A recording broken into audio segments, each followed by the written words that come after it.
Hello everyone and welcome to the F1 corner after the crazy Hungarian Grand Prix that saw Esteban Ocon take his first Formula 1 victory for Alpine, the first time since 1993 that a French driver in a French car with a French engine wins a race. More importantly, Max Verstappen scoring only 1 point, Lewis Hamilton third, Perez and Bottas not in the point, DNF at the start of the race, and did a mistake from Bottas just cost him his seat at Mercedes. We will discuss all this and how it all happened. But before that, please remember to smash the like button if you enjoy Formula 1 and to subscribe to this channel if you enjoy Formula 1 so that you do not miss any update regarding the 2021 Formula 1 season. So a quick race recap before we dive into the Bottas issue.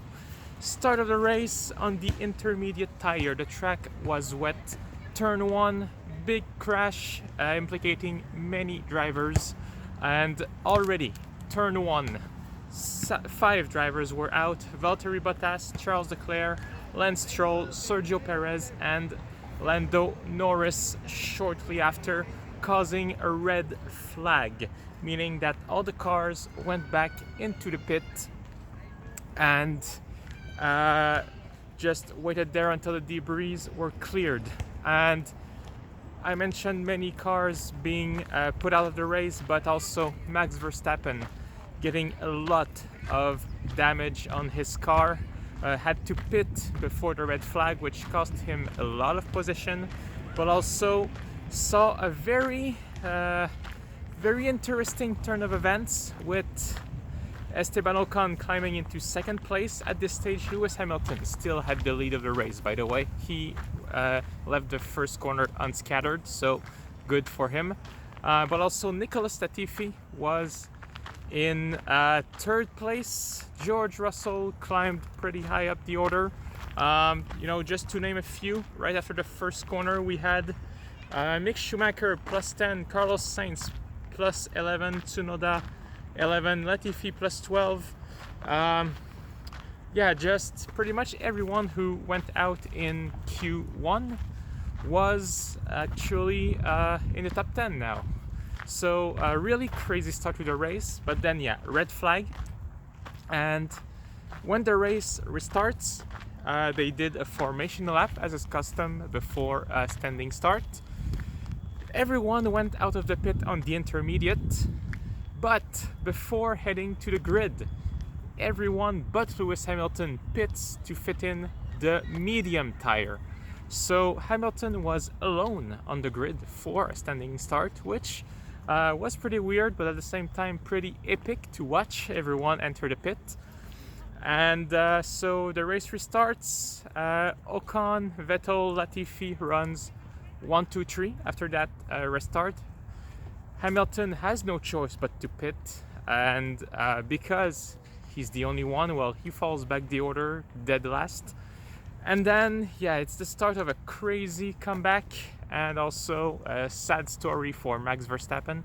Verstappen, a lot of damage on his car despite having the second fastest car on that track according to the qualification time. There was so much damage that he was unable to overtake pretty much anyone. And the Hungaroring is a track where you cannot overtake a lot. So, we had somewhat of a boring race in terms of overtaking, but the overtaking that we saw were pretty good. So Verstappen stuck behind the Haas of Mick Schumacher, behind the McLaren of Daniel Ricciardo, behind the Williams of George Russell, and unable to pass. As for Lewis Hamilton, clever strategy from the Mercedes team allowed him to climb back the order, and we saw an epic battle with Fernando Alonso. We almost thought for some time that Hamilton even had a chance of winning this race. So we'll get into this detail as we go through the list of the driver standing for the race. So big shout out to Esteban Ocon, did an amazing job holding off Sebastian Vettel through the whole race. Vettel in Aston Martin was fastest, but because it is tough to overtake on the Hungaroring, if you are not really fastest, you don't really stand a chance to overtake. So Vettel put pressure on the French driver throughout the whole race, and in the end could not pass. Vettel second place, Hamilton third place. Nice comeback for him. I wasn't expecting that, and if not for, I mentioned it, battle with Fernando Alonso, he might have won the race. Alonso in Alpine, a car that is definitely slower than the Mercedes, and Hamilton with better tires than Alonso, tried to overtake many times, but Alonso resisted up until lap 67, where he finally passed, but it was too little too late. There was no chances of making a definite comeback for victory to Hamilton. Good job for both AlphaTauri, Gasly and Tsunoda, finishing P6 and P7. Might have done better in terms of strategy, but it is a good chunk of point for the team. The two drivers that really have done an amazing job today, and this is gonna come in also when we talk about Valtteri Bottas in a few minutes. Nicholas Latifi and George Russell, the two Williams, are scoring points. These are the first points that Williams scored since Germany 2019 with Robert Kubica and that crazy wet race.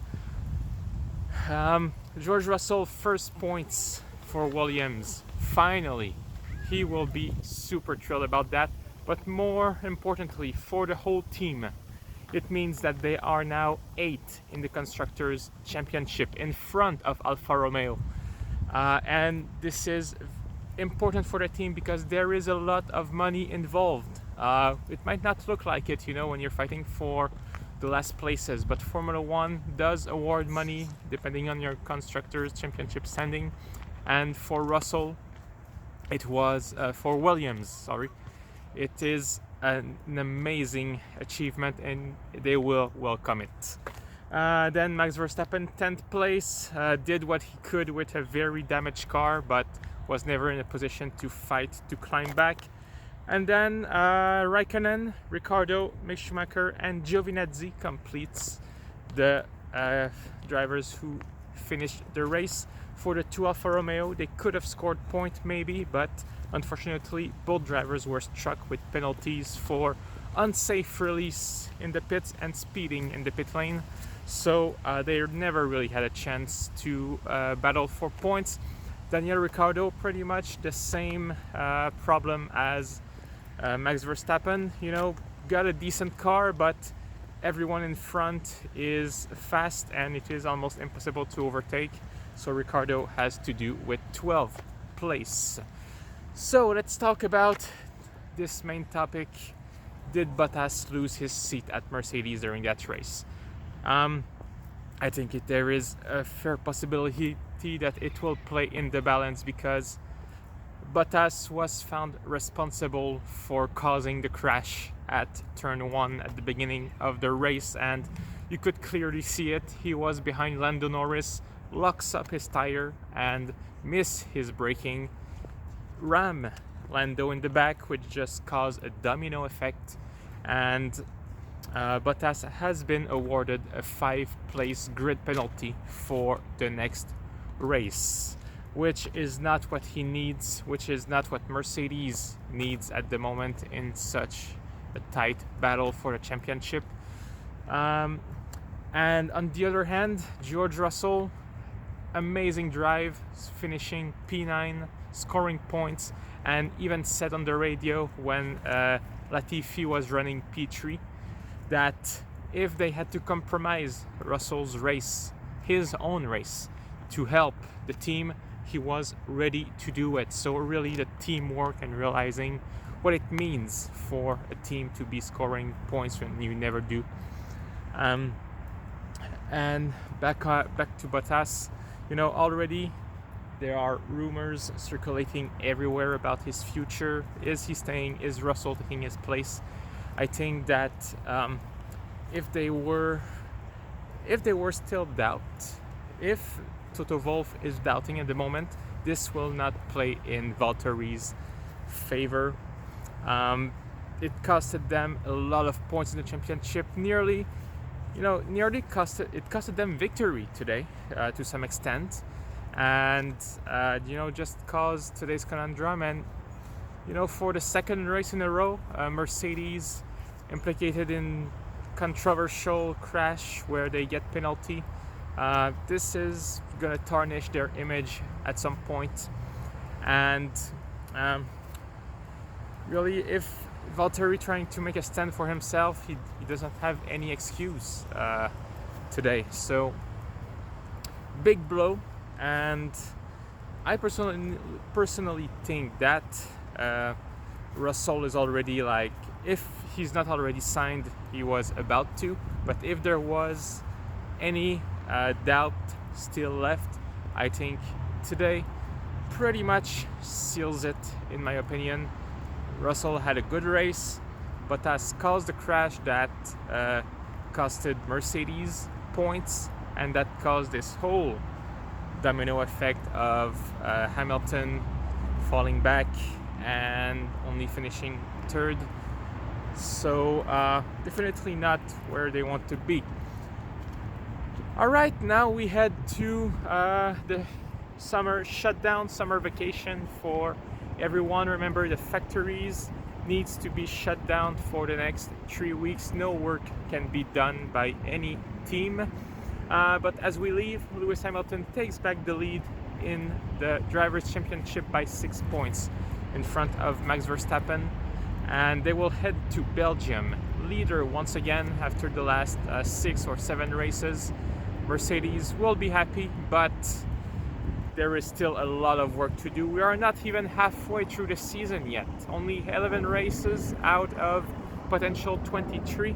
So a lot of action still to come. As for the F1 corner, well, we're gonna stay in touch. Some videos obviously coming in the next 3 weeks. I won't leave you empty-handed. We had some enjoyable race this week, and thank you once again for watching. Remember to smash the like button if you enjoy Formula 1, and to subscribe to this channel if you enjoy Formula 1, so that you do not miss anything regarding this 2021 Formula 1 season. Thank you guys, and see you next time. Have a good summer vacation.